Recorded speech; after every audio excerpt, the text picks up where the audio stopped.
Okay, the ALF Broadcasting Company is on the air.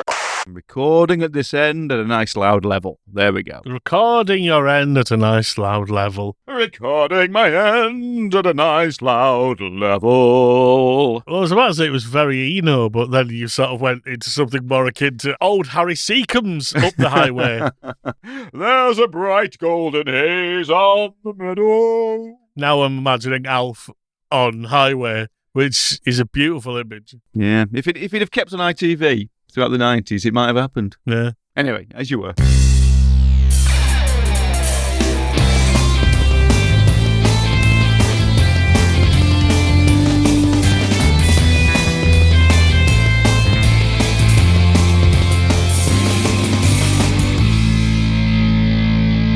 Welcome, wherever you are, to Alfsplaining, a programme about the 80s sitcom Alf, with me, Ben Baker. And me, Harry Seacombe. Sorry, John Matthews. Oh, he's a trickster, ladies and gentlemen. He's a trickster. Yeah. So, we are looking at episode 3 of series 2 of Alf, which first aired in October on the 5th in 1987. It's called Take a Look at Me Now, which all the titles do have a song link, by and large, but that's kind of the brackets. Yeah.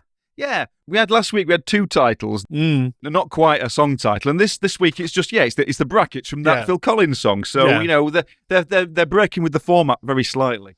And he just watched that fella drown, and they went, "Oh, it's sad. I'm going to write a song about it." True fact. Yeah. True. Yeah. I assume the Germans, because obviously John has the German DVDs there, and has the titles and write-ups there. I'm sure they followed very much a similar path. We are still looking at the German DVDs here. Ein Schock fürs Leben, which means a shock for life. No. The write-up says, Alien alert! Mrs. Ochmoneks spots a monster in the tanner's backyard, and only Alf can calm her down. So we've got a director, Gary Shimokawa, who had already given us a Gambler in season 1 and would go on to do nearly half of season 2. I didn't recognise his name. I couldn't remember if we'd had one of his so far. Yes, just one, but he's going to do loads in the future. Yeah. And so I'll save his work on shows I've found on his IMDb, such as Sanchez of Bel-Air, Whoa? Quick Wits with a Z, and Good with an E at the end, Behaviour. For another time. Is that a sitcom? Oh, yes. He has done a lot of sitcoms. Ian Good is a behaviouralist and he works in a school. We'll find out future. It's a tease. That is exciting. There we go. Yeah, we're teasing the future now. This is what podcasts should do. Apparently, it's only taken us, about 26 episodes or so. Yeah. Something like that. Yeah. More than that. The writer was Steve Papoon, who we've only just had. He did the season opener. Yep. And it's worth celebrating him simply the fact that when I look up his name, I find a page on Simpsons Wiki, because he wrote Homer versus Lisa on the 8th Commandment, but also Muppet Wiki, because he wrote 2 episodes of Dinosaurs. Oh, did he? Yeah. Oh, good Lord. Look impressed. Yeah. But not on Alf Wiki. No. Yeah. Ratings-wise, 18.5. It's down a bit, but it's still 14th for the week, between 60 Minutes, the venerable news programme that they have in America, and Valerie's Family, which aired immediately after Alf. Right. Yeah, I've looked up the little blurb for the episode that was on after this one, and it does make you realise how out there Alf was comparatively. Right. So this is Valerie's Family. So for those who've not heard us mention it before, basically it was called Valerie. It was about Valerie Bertinelli and her family, fictional family, obviously. And then she wanted too much money, so they killed her off. Yeah. And this is 3 episodes into that, and it says, an electrical short in an old lamp stored in an attic causes a house fire that seriously damages the Hogan home. It renews the family's grief over a recent death, compounded when David finds a charred picture of his mother on what used to be his nightstand. But when they complain about being over their home for weeks, David's devotional speech gives everyone a reason to be thankful. Oh, my word. That sounds just horrendous. Monday, Alf's secret is out. It was a creature from outer space. It's a close encounter. Greetings, Earthwoman. Monday. Great show, huh?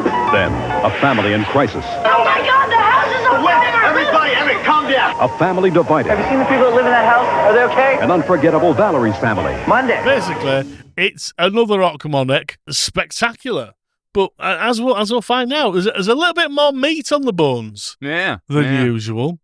So naturally, that means the episode has to start with Alf in the garden looking for avocados. Specifically, avocados with worms in them. Because apparently they eats worms now. Yeah, him and Brian are foraging for avocados in the back garden set, which we saw to great acclaim last week in the Gilligan's Island portion. So I'm assuming this is a brand new set and they're going to get their money's worth out of it. But it does seem that way. This is the first we've learned that the Tanners grow avocados in their back garden. Yes. Also, Alf eats worms. And he's genuinely appalled when Brian goes, "Oh, this was got a worm in it," and it doesn't. He's raging. And obviously, having an alien in your home is very important to always close the gate behind you so no one sees, your alien. And guess what, John? Guess what? Well, what happens? What happens, Benjamin? Well, I thought you'd watched the episode. I thought you knew. Oh, no, I've forgotten. Oh, well, Alf goes to close the gate that Brian's left open, and Raquel's there, and, not thinking, just goes, "Oh, howdy, Raquel." And then realises, the whole bastarding premise of the series. I couldn't quite work out what that was. Is that a gate between the two properties, or is it a gate onto a pathway between the two properties? I mean, if they're back to back, again, the yelling from previous episodes would be even worse. Yeah. To imagine. Just the foraging for avocados mere 2 minutes ago. If she was out there, whatever it was she was doing in the back portion of this set, she would have clearly heard them, even if they were whispering, quite frankly. Yes. Yeah, she must have heard them mention an Alf too many times to count. But, so they see each other and she freaks out. So much yelling into the titles music.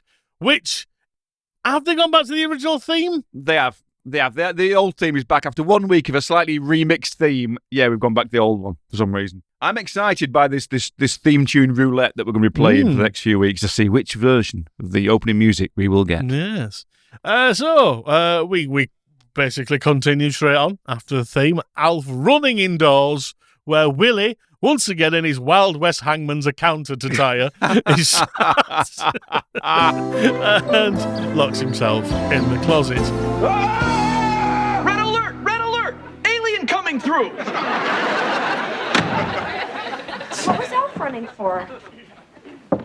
Occupied. Oh, I'm sorry. Alf knows that's not a bathroom, doesn't he? I hope so. Alf? Alf? Say, Alf, what's going on? Get the front door, Willie. It may be self-evident. So, immediately straight out the bat in that opening segment, careened, I think. Careen is the only way you can describe it. He careened through the house. Basically from the left to the right. Yeah. It was great business. And I'll be honest with you. Yeah.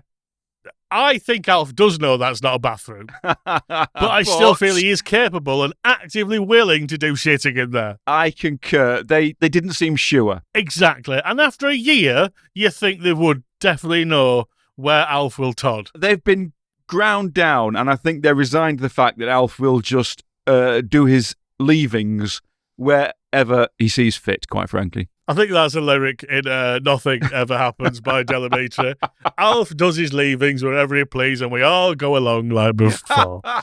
So there's a lovely. I can't remember if I made a Top Willie reference to this episode, but they bang on the door to find out why Alf is hiding in the closet. But he shouts occupied, and Willie absent-mindedly goes, "Oh, I'm sorry," walks away. Yeah, because he's a lovely man. And then his double take is a double take of perfection. It is an absolute classic double take, and this is Max Wright's 4,000 years in showbiz have been leading to that double take. That is the double take of a master, and I was very, very impressed. I'll be honest with you, with Top Willie moment, there were so many bits here. That was initially, that's my Top Willie moment, but actually, I think the next bit comes under that as the Ochmoneks race round. Raquel to say that she's seen some sort of monster. Trevor trying to calm her down, and he seems genuinely concerned. Like normally he's just what you gonna do sort of bloke, but he does actually seem quite concerned about his wife's mental health here. I said this before at the end of last season when he flew them all to Rancho Relax or whatever it was called. Trevor's supposed to be the boorish, horrible next door neighbour who they all hate, but actually, he's the nicest character in this show. He is. He's friendly. He's jovial. He cares about people. He doesn't look down on people. He's a very nice man. And again, as always, we say it's a crime that he never met Alf. Yeah, exactly. And I did write like maybe this would have been a good place to actually go introduce Alf to them. Yeah, but we're not getting spoilers ahead. We're not getting that. Really, it's a shame. It's a wasted opportunity. Raquel says there's a monster loose in the neighbourhood, and I think my top Willie moment, he just goes, Oh, are you going to form an angry mob? and I don't know, we know this is Alf, the sort of thing, but it is played quite seriously. There's genuine concern while still knowing it's Alf, It's kind of it's interesting that Willie, I think he's almost feeling a little bit smug because for once he's got the upper hand in a situation. But a lot of Willie's dialogue towards the Ochmoneks are things he has to think up on the top of his head because Alf's shenanigans have got him in bother. Yeah. So him coming up with, you're going to form an angry mob is a great top of his head, Willie, get out. Yeah, absolutely. And they race to the backyard. So Alf gets to come out of the closet. And of course, he's once again dressed in Willie's coat and hat, like some sort of gumshoe.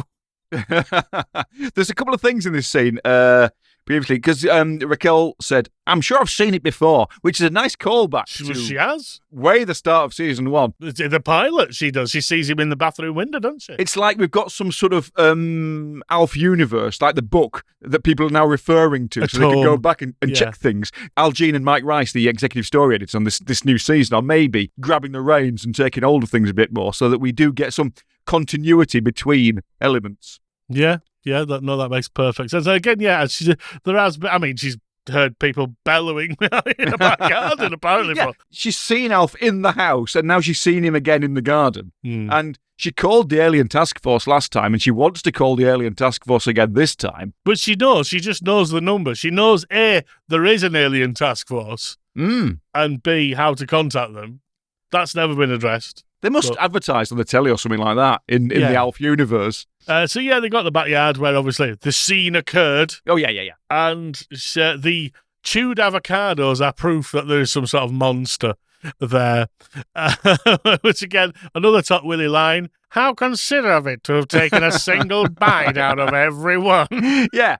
And if the Ochmoneks had anything about them, they'd pick up on a couple of things Willie says whilst they're standing in the back garden and kind of realise he seems to do that, but they just let it gloss over them and all continues. And we do get a little bit of a lovely gag here. 4 teeth, that's not human. And Trevor says, Your mother had 4 teeth. Bad example. again, it feels like Trevor here is sort of caught a little bit. He wants Willie to calm the situation by saying, there's no such thing as aliens, is there? But even if there wasn't Alf there, I don't think Willie would say aliens don't exist because he's a scienceman. You cannot tell a lie. As we've learned from the morals from season 1, you must never lie. Yes, but and whatever episode that was. Willie, he wants to say to Mrs. Ochmonek, no, there's no such thing as aliens, but he just can't bring himself. No. And again, I think if there was no Shumway in his home, I still think he would be like, well, there could be. A Shumway in every home. That's my promise to you, the voter. A Shumway in every home. There you go, Kamala Harris. You can have that one for free. Get that on your bill quick. But I did like how Trevor sort of shrugged and reclined on the sun lounger and finished off Alf's avocados that he'd started eating. Oh, yeah, he's always doing some business with food. Yeah. And I love that. Because you would. It's kind of like absent-mindedly doing something, and food is clearly his comfort, so he always goes to the food. And because, obviously, Willie cannot calm the situation, Raquel is going to tell the entire neighbourhood one at a time about this monster, starting with the Litwax. Who have we heard about them before? Yes, we have. He was the one who was building a pool. Was it a pool? Oh, and Alf thought it was an atomic bomb. That's right. That was a long time back. Yeah. Yeah. So at this point, Kate says, honey, you don't think the Litwax will believe her, do you? And Willie says, Kate, the Litwax believe Dick Clark is 23 years old, which is my impenetrable pop culture reference of the week. Yeah. Is it yours as well? It was mine too. But Okay. partly because it's a great impenetrable pop culture reference, and also because it was so shoehorned in. They could have literally said anything at that point, Yeah. and it would have been a good end to the thing. Yeah, because it's an outline, isn't it? So they believe da-da-da-da, you know. As long as it had that beat to it, it didn't matter. But yeah, I thought this one particularly because Dick Clark was kind of the face of youth on American television for a long, long time, even when he was long past it. Yeah. He used to present a program called American Bandstand, which was kind of like Top of the Pops, I suppose, kind of performances and that sort of thing. I believe Top of Pops was based on the format. 1956, American Bandstand began, and he hosted it to 1989, so 2 years after this episode. Yeah. So he was 58 at this point. Oh, yes. This is the thing. I think 58 in the 80s is like 98 nowadays. So He looked it, yeah. It was he always is. this elderly man getting down with the kids, kind of like the Top of Pops presenters would have been in the mid-80s. Yeah. Yeah. So if you visualise that, then you know pretty much what American Bandstand is. There's a great gag, actually. Sparks used to go on, and he does a little interview with Ron and Russell mid-song once, and he says to them, so who's the older? And Ron goes, you are. And the audience go bananas for this joke. I mean, I love the fact he hosted up to his death in 2012 a thing called Dick Clark's New Year's Rockin' Eve. Yes. New Year's Eve is rockin'. Walk like an Egyptian. With the Bangles, Smokey Robinson, the Commodores, Miami Sound Machine, and more. In Hollywood, Mark Lynn Baker and Tracy Scoggins team up with Dick Clark live from Times Square on New Year's Rockin' Eve. Yeah, which is still going. Starting in 1972. I think it's, what's his name? Seacrest who does it now. Yeah, that's the fella. Not Sequest. I don't mean that talking dolphin. I mean, Right? No, maybe. I don't know. T-chest, did you say? Yeah, so it's the dolphin in a T-chest, and then the ball comes down. It's him. Yeah, it's great. You should watch. Okay, sounds fabulous. So yeah, I think you would do if you were doing that joke now. It'd probably be Jimmy Savile, unfortunately. You know, but Dick Clark, I don't think is really known in this country. No, it's not. I mean, it was never shown, was it? Not like sort of Casey Kasem in America's Top 10, which sneaked out on a sort of Saturday afternoon. We've never actually seen American Bandstand in this country, I'm pretty sure. I don't think so. No, I don't believe so. So yeah, that was that. There were a few options, but that's the one I jumped on. I'm glad you agreed. Yeah. So we go inside the house. We're in the kitchen now, and the family decide to meet about what they could get to stand in as something that she might have seen instead of Alf. And there's some good options, like a goat, an anteater, or an orangutan. That's orange. Like Alf. Yeah. Wait a minute. Who you calling orange? I'm burnt sienna. I'm sorry, Alf. No offense. Well, none taken. You hairless pink suburbanite. There are some good back and forth here. I mean, later on, Willie calls him a talking midget Bigfoot with 40.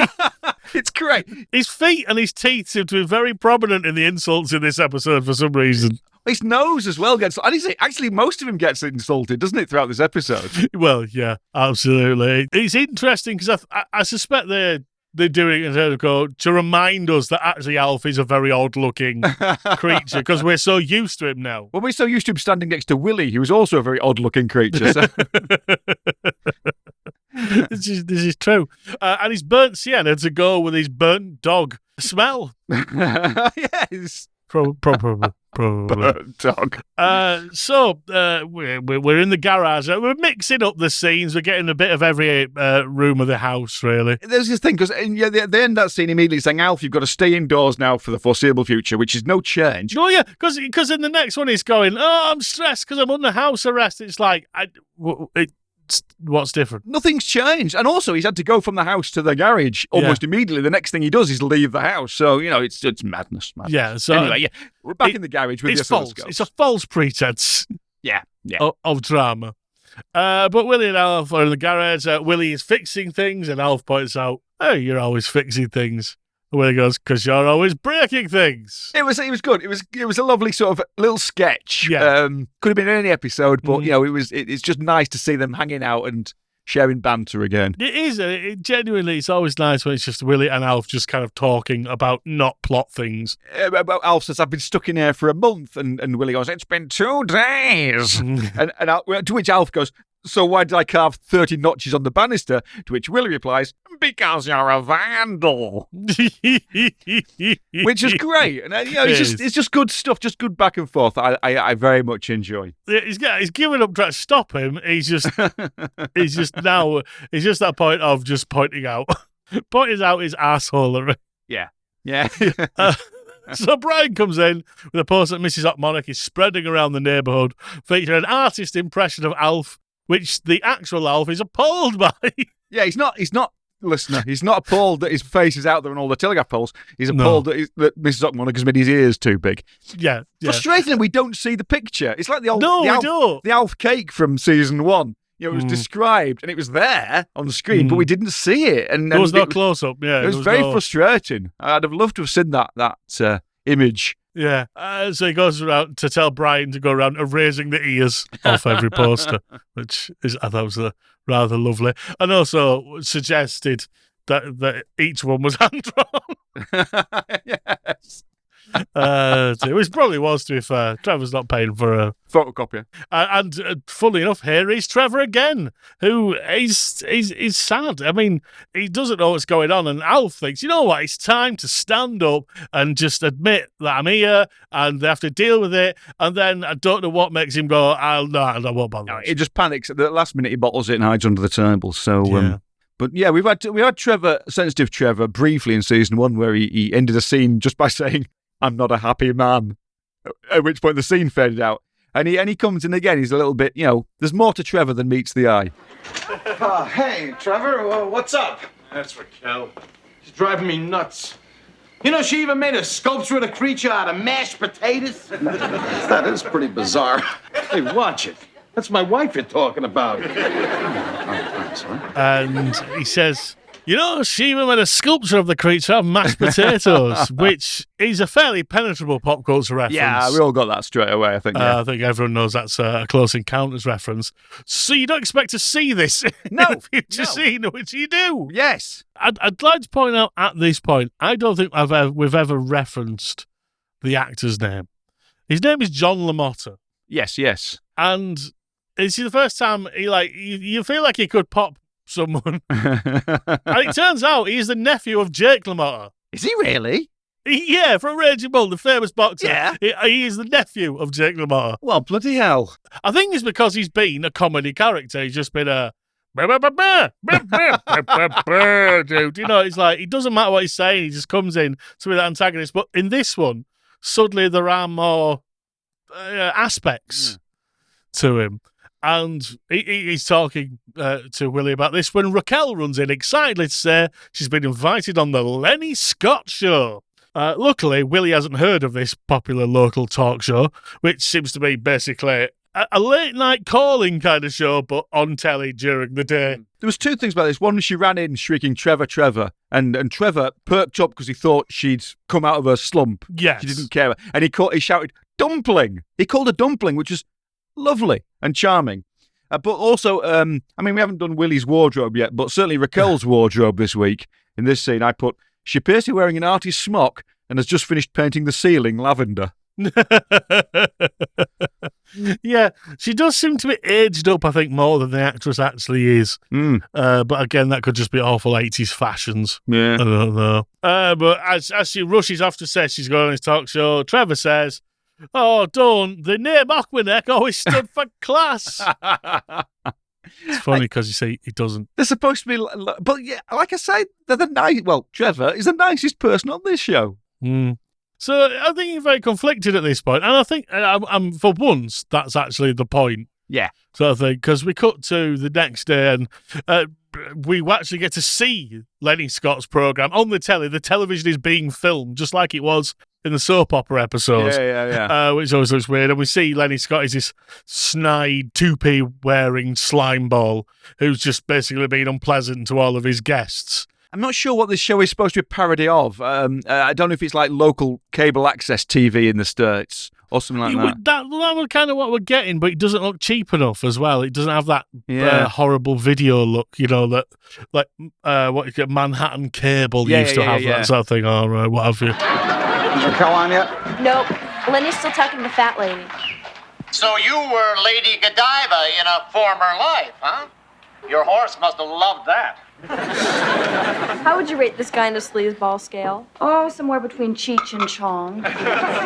So this is Ray Burke playing Lenny Scott. He's another bloke from Things. And in fact, he will be coming up later in this season of ALF as a completely different character. Well, that is something to look forward to.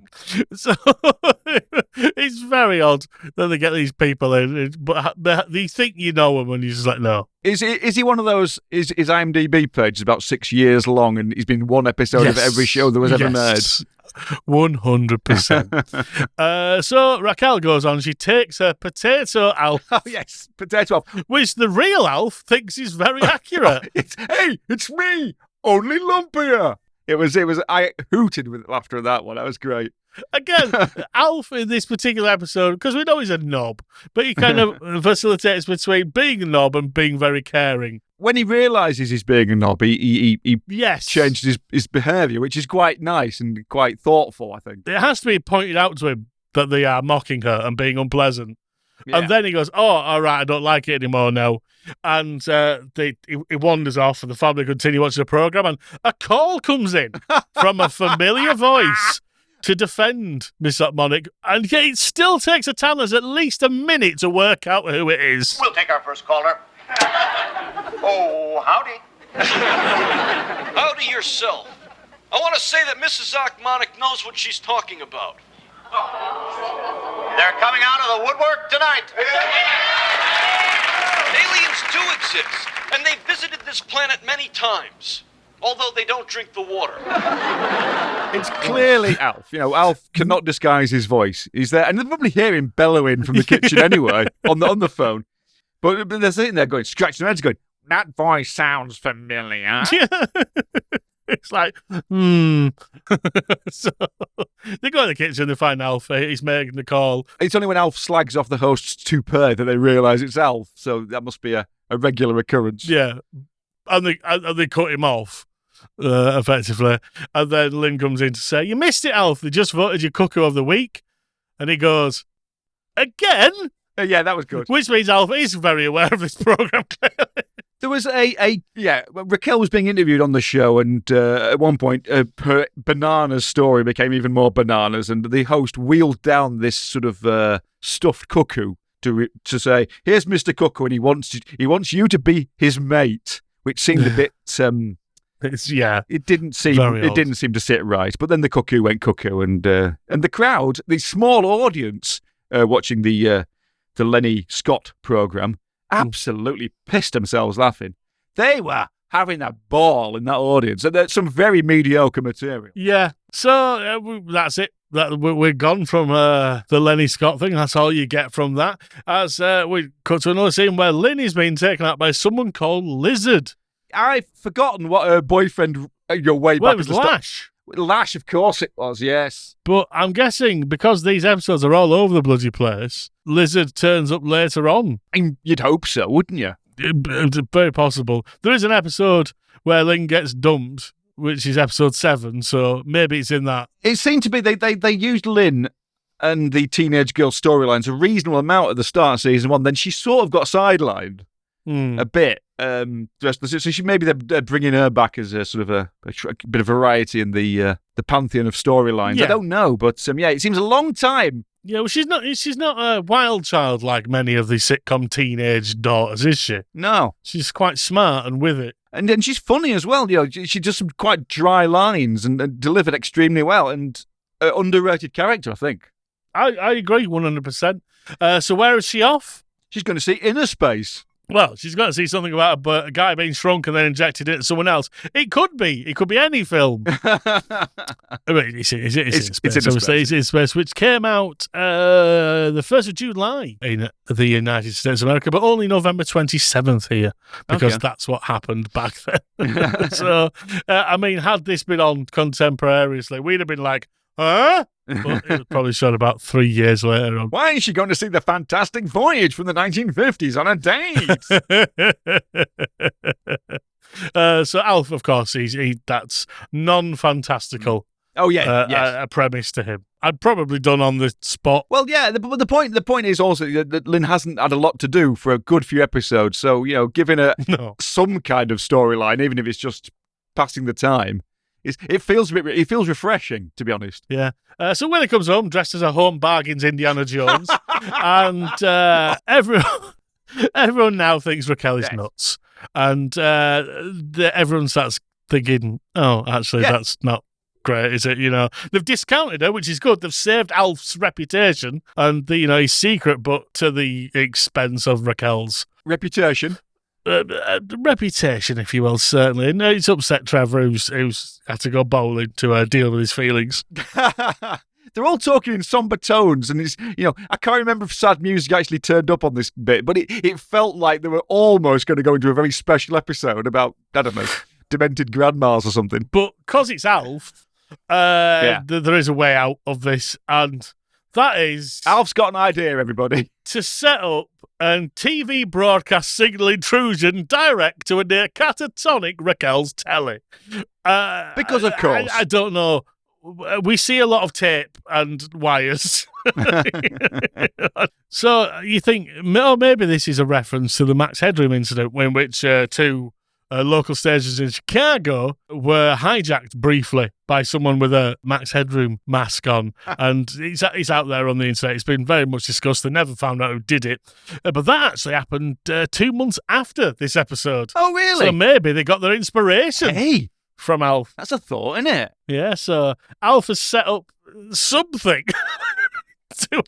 to beam into Raquel's TV. He's very confident that this is not going to get beamed to everybody's television in the neighbourhood. Yeah, so he puts on a frogman's outfit, effectively, and starts taping cutlery to himself to look more alien. And in fairness to Raquel, this is a thing she picks up on. Why have you got cutlery on your head? Which is, I think, a great thing.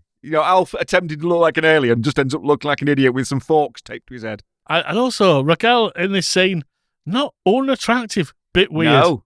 Bit weird. No. Bit of a saucy... hair's down. Yeah. Soft lighting.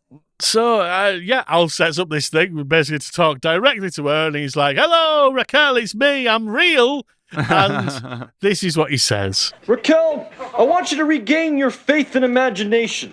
Your girlish love of life. Oh, and I want you to take art lessons. So Alf, he's very sweet there. I mean, obviously he wants her to take art lessons because of the ears thing. And also he's after free pie. But ultimately he's doing the right thing. And it's weird because she suddenly texts this message of him on the TV as, "Oh, brilliant, everything's back to normal, I feel okay." Yeah. Despite not being able to prove any of it, imagine if she'd have had a tape in. Oh yeah. Who knows what would have happened? I mean, I understand what the plot was trying to do, but I can't work out how this would have made things better. Really? No, but it does. I would have come out of this thinking that had made things worse, as indeed Alf does. After he finishes, Alf thinks, "Oh, I've done it all wrong again, Anna." Well, yeah, because Willie and Kate come in, see what he's doing, and say Alf and stuff, and he's very clearly, audible.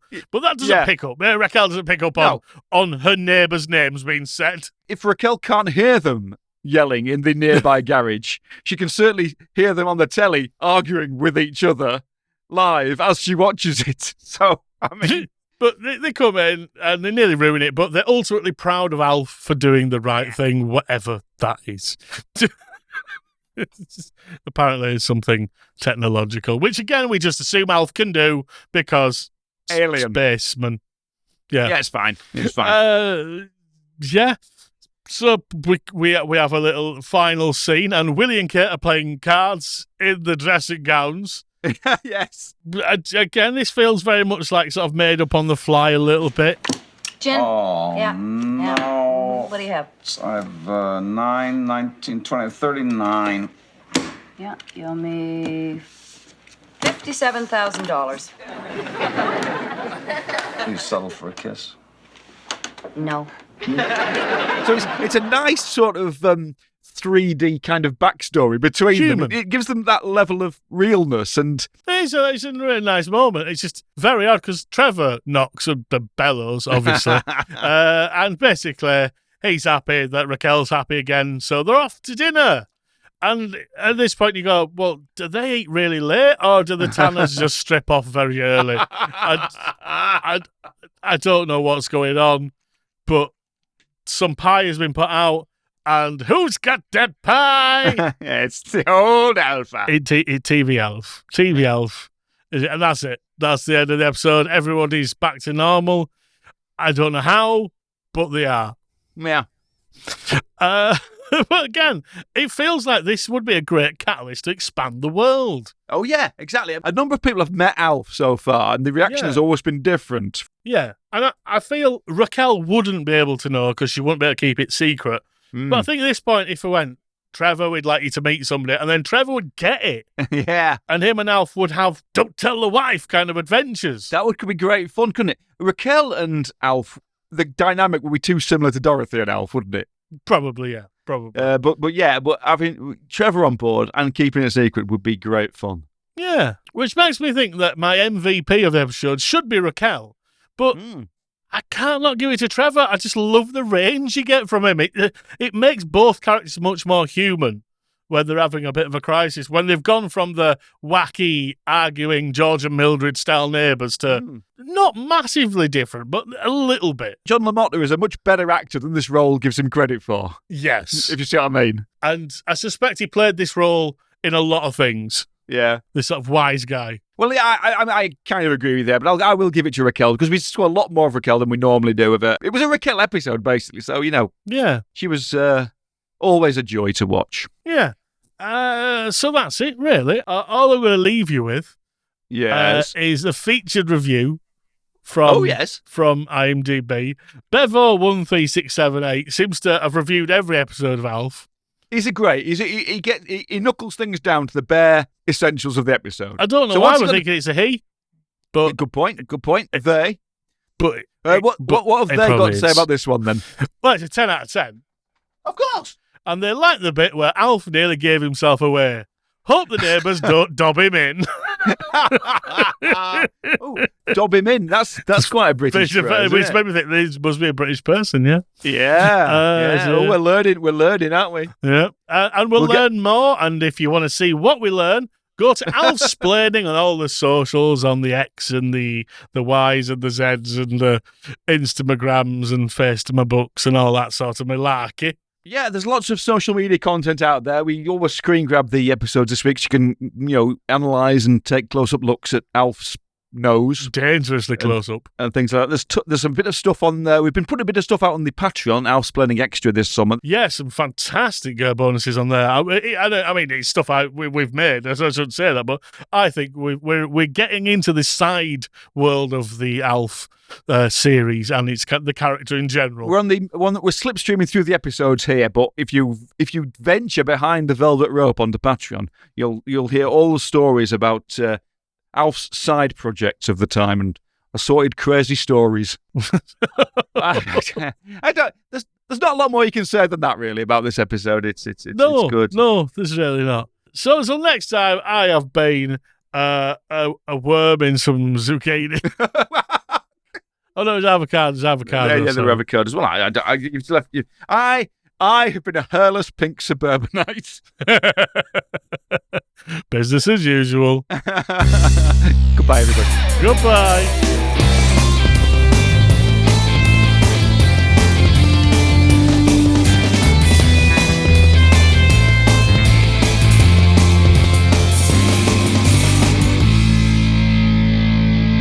I shed, therefore I am.